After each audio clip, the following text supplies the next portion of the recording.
Indian navy അറബിക്കടലിൽ പാകിസ്ഥാനെ വളഞ്ഞിരിക്കുന്ന ഈ സാഹചര്യത്തിൽ പാകിസ്ഥാൻ നേവിയിൽ വലിയൊരു പൊട്ടിത്തെറി ഉണ്ടായിരിക്കുന്നു എന്ന റിപ്പോർട്ടാണ് ഇപ്പോൾ പുറത്തു വന്നിരിക്കുന്നത്. ചീഫ് അഡ്മിറൽ ആയിട്ടുള്ള, അതായത് നേവിയുടെ ചീഫ് അഡ്മിറൽ ആയിട്ടുള്ള നവീദ് അഷറഫ് ആണ് ഇപ്പോൾ അസീം മാലിക്കിനെതിരെയും ഇപ്പോൾ അസീം മുനീറിനെതിരെയും പൊട്ടിത്തെറിച്ചുകൊണ്ട് രംഗത്തെത്തിയിരിക്കുന്നത്. എന്ത് കണ്ടിട്ടാണ് നിങ്ങൾ ഇപ്പോൾ പാകിസ്ഥാൻ നേവിയെ ഇത്തരത്തിലൊരു യുദ്ധത്തിലേക്ക് തള്ളിവിടാൻ ശ്രമിക്കുന്നത് എന്നുള്ള അലാമിംഗ് സ്റ്റേറ്റ്മെന്റ് ആണ് ഇപ്പോൾ ഈ നവീദ് അഷറഫ് പാകിസ്ഥാനിൽ പുറപ്പെടുവിച്ചിരിക്കുന്നത്. ഇതിന്റെ പ്രധാനപ്പെട്ട ഒരു കാരണം എന്ന് പറയുന്നത് ഇന്ത്യൻ സബ്മറൈനുകളും ഇന്ത്യയുടെ ഫ്ലീറ്റുകളും INS സൂറത്ത്, INS വിക്രാന്ത് പോലുള്ള ഫ്ലീറ്റുകളും ഇപ്പോൾ അറബിക്കടലിൽ കറാച്ചി തുറമുഖത്തിന് സമീപത്തേക്ക് നീങ്ങിക്കൊണ്ടിരിക്കുന്ന സാഹചര്യവുമുണ്ട്. അത് പോരാഞ്ഞിട്ട് ഗ്രീൻ നോട്ടിഫിക്കേഷൻ ഇപ്പോൾ ഗുജറാത്ത് തീരത്ത് പ്രഖ്യാപിച്ച് അവിടെ ഇന്ത്യൻ പടക്കപ്പലുകൾ ഇറങ്ങുന്ന ഒരു സാഹചര്യമുണ്ട്. INS സൂറത്തിൽ നിന്ന് മിസൈൽ പരീക്ഷണങ്ങൾ നടത്തുന്ന ഒരു സാഹചര്യമുണ്ട്. ഇത്തരത്തിൽ ഒരു വമ്പൻ ശക്തി പ്രകടനം ഇന്ത്യൻ നേവി കാഴ്ചവെക്കുമ്പോൾ പാകിസ്ഥാൻ നേവിയുടെ കയ്യിൽ എന്തുണ്ട് എന്നാണ് അദ്ദേഹം പ്രധാനമായും ചോദിക്കുന്നത്. നമ്മുടെ കയ്യിൽ നല്ലൊരു സബ്മറൈൻ പോലും ഇല്ല എന്നാണ് അദ്ദേഹം പറഞ്ഞു വെക്കുന്നത്. അത് സത്യമാണ്. കാരണം പാകിസ്ഥാന്റെ കയ്യിൽ 8 സബ്മറൈനുകളാണുള്ളത്.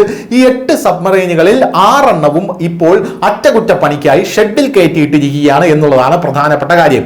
ഈ 8 സബ്മറൈനുകൾ ഷെഡിൽ കയറ്റി, ഈ 6 സബ്മറൈനുകൾ ഷെഡിൽ കയറ്റിയിട്ട് കഴിഞ്ഞതിന് ശേഷം ഇത് പാകിസ്ഥാന് തിരികെ എടുക്കാൻ പോലും സാധിക്കുന്നില്ല. കാരണം സാമ്പത്തിക പ്രതിസന്ധി വളരെ വലിയൊരു വെല്ലുവിളിയാണ്. അതുകൊണ്ട് തന്നെ ഇതിന്റെ അറ്റകുറ്റപ്പണികൾ നടക്കുന്നില്ല എന്നുള്ള റിപ്പോർട്ടുകളും നേരത്തെ തന്നെ പുറത്തു വന്നിരുന്നു. 2 സബ്മറൈനുകൾ മാത്രമാണ് നമുക്കുള്ളത്, അതും പഴകിയ 2 സബ്മറൈനുകൾ. ഇതിന്റെയൊക്കെ കൃത്യമായിട്ടുള്ള എഫിഷ്യൻസി പരിശോധിക്കാൻ പോലും പാകിസ്ഥാന് ഇതുവരെ കഴിഞ്ഞിട്ടില്ല. അപ്പോഴാണ് ഇന്ത്യ എന്ന് പറയുന്ന ഒരു വലിയ രാജ്യം അപ്പുറത്ത് വലിയ നാവികപ്പടയുമായി രംഗത്തെത്തിയിരിക്കുന്നത്. ഈ നാവികപ്പടയെ ഞങ്ങൾ എങ്ങനെ നേരിടും എന്നാണ് നിങ്ങൾ പറയുന്നത് എന്നാണ് കൃത്യമായി ഇപ്പോൾ പാകിസ്ഥാന്റെ ചീഫ് അഡ്മിറൽ നവീദ് ഷെരീഫ് ഇപ്പോൾ ചോദിച്ചിരിക്കുന്ന ചോദ്യം എന്ന് പറയുന്നത്.